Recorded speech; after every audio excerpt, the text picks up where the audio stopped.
Back, everyone. Now it's time to talk about that interesting topic I mentioned earlier, death, and how does it influence us? We're going to find out. With me today is Dr. Sheldon Solomon, professor of psychology at Skidmore College, and the author of this fabulous book, The Worm at the Core. So let's welcome Dr. Solomon to the show. Welcome, Dr. Solomon. Well, thank you, sir.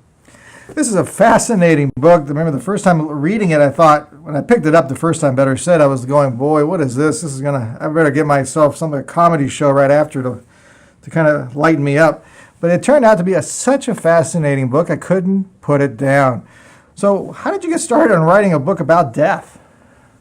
Well, actually, it goes way back for me. I remember being 8 years old, and on the day that my grandmother died, it occurred to me that that had some ominous implications for myself. I remember thinking, oh man, that means my mom's going to get old and die someday.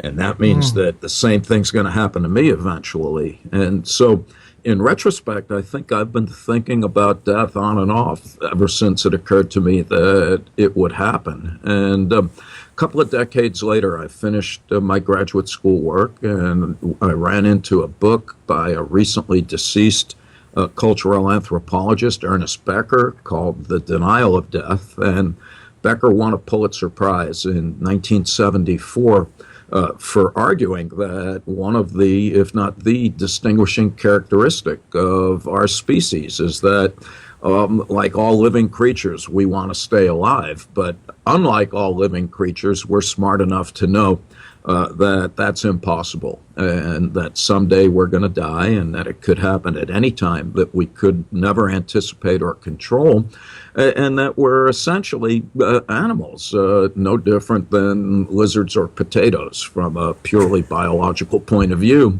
And according to Becker, just thinking about that, I'm going to die someday, I could die tomorrow, and I'm just kind of a cold cut with an attitude, we wouldn't be able to stand up in the morning. And Becker argues that the way that human beings manage the existential terror that is instigated by the awareness of death is by embedding ourselves in what he called culture, just humanly constructed beliefs about reality that we share with our fellow human beings that helps reduce death anxiety by giving us a sense that we live in a world that has meaning, and that, as individuals, that we are significant contributors to that world. And we thought those ideas were quite profound and quite provocative. And so my buddies Jeff Greenberg and Tom Pazinski and I, we just started trotting around the world talking about these ideas to our fellow psychologists, who generally didn't think much of them. They said, this is interesting, but it's highly speculative, and we don't think there's any way that you could actually test these notions. And we're experimental social psychologists, and we kind of saw that as a challenge. So what we've been doing for the past 35 years is to develop experiments that have enabled us to produce what we think is fairly compelling evidence for the claim that just about everything that people think about and everything that we do is influenced by concerns about death, even when we're quite unaware that that's what's happening. Oh, man, that's amazing stuff. So let me ask you this. I know we've talked before in the past. You've been gracious enough to be on the show again. What some of the studies you mentioned before that were in your fabulous book here, The Worm at the Core, it was really astonished me, because I know I've taught it to my classes. I teach human development and social psychology, and it's really fascinating to them. Can you enlighten us with some of these studies about how death or even cemeteries can affect some behaviors we have? Yeah, sure. Well, the very first study that we did, still in my mind, is quite striking. It was with municipal court judges in Tucson, Arizona. And we had about 40 judges, and we randomly divided them into two groups. And one, we reminded them of their mortality by just asking them to write down their thoughts and feelings surrounding their own death. And the other, we didn't do that. And then we asked the judges to set bond for an alleged prostitute, because that was the most common crime in municipal court in Tucson in the 1980s. And what we were interested in is whether or not the judges would rule differently depending upon if they had been reminded of their death or not. And what we found in the control condition is that the judges set a modest bond of about $50, and that was the typical bond for that infraction at the time. However, when they were first reminded of their mortality, they set a bond that was 9 times higher, $455. Nine times higher? 9 times higher. And I think this is astonishing, Dr. Carlos, because, all of the judges who, as you know, are specially trained to administer the law quite impartially, when we told the judges what we had done, they just said, no, there's no way that your simple reminder of death could have influenced the way that we ruled on the case. And of course, this turns out not to be true. And there's been numerous instances, other studies have shown the same thing. And so to be silly, if you get a parking ticket, you better hope that your judge hasn't driven past the cemetery on the way to court that day. Let me ask you this question.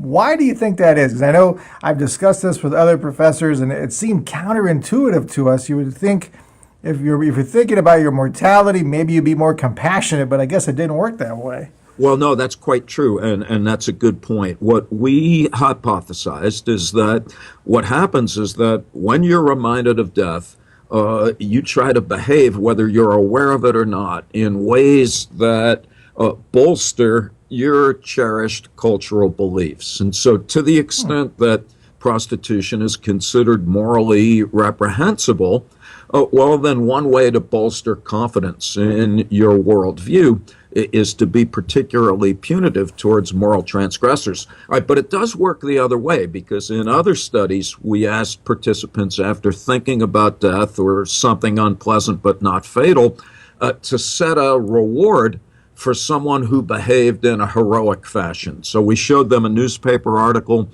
where someone puts their life at risk to stop a bank robbery.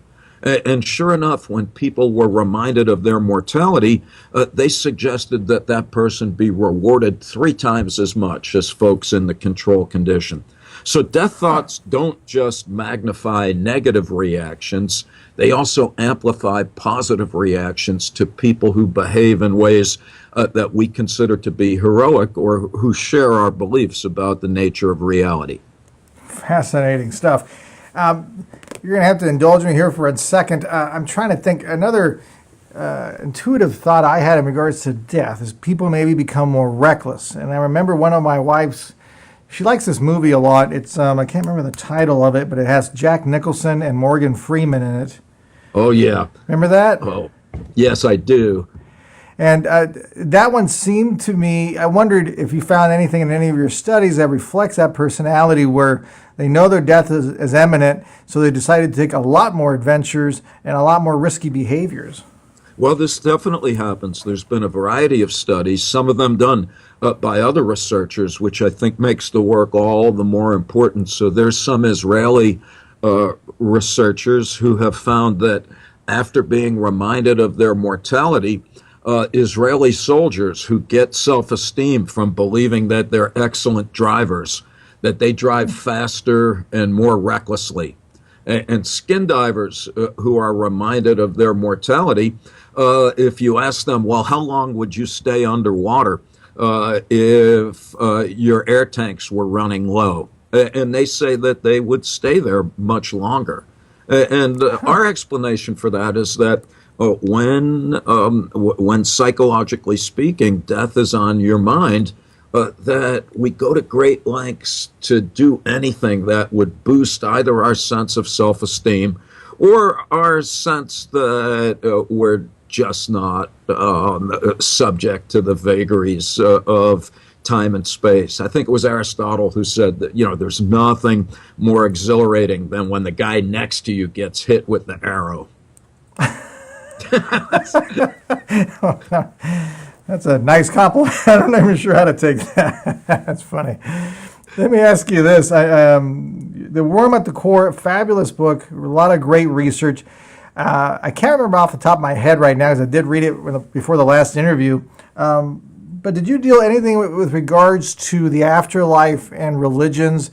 Did you study that at all? Do they differ in their perception, or do they get influenced by death in a different way? And I guess what I'm looking at is some of the religions that say, when you die, if you're a good person here, you're going to go to heaven and you're going to be rich and have all the food you want. Maybe a Hindu who believes they're going to be reincarnated. Did you see anything like that at all? Well, we do. We have a chapter in the book about afterlife beliefs, and what we find is that there's no shortage of them, that all of the world's great religions offer some hope of immortality, through the heavens, the afterlives, the souls, the reincarnations. And sure enough, in studies that have been done, when people are reminded of their mortality, they become more confident in the existence of an afterlife. They become more confident in the efficacy of prayer and in the existence of God. Now, of course, not everybody believes in God. Atheists, of course, purport to believe that there is no such thing as God. And yet, interesting, when atheists are reminded of their mortality, they claim to believe in God even less, at least consciously.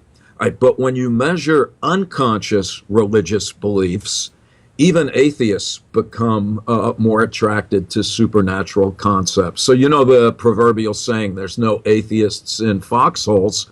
And sure enough, what the work suggests is that, no matter what one says consciously or explicitly, in the back of your mind, you're still hoping that there's going to be something in the thereafter. That makes complete sense. Let me ask you really quickly, how did you measure the unconscious aspect, just out of curiosity?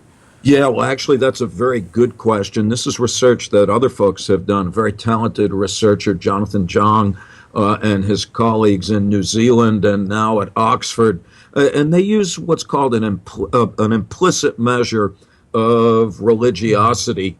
And what it has to do is it's a measure of reaction time where people are shown different words and they measure how quick we respond to them.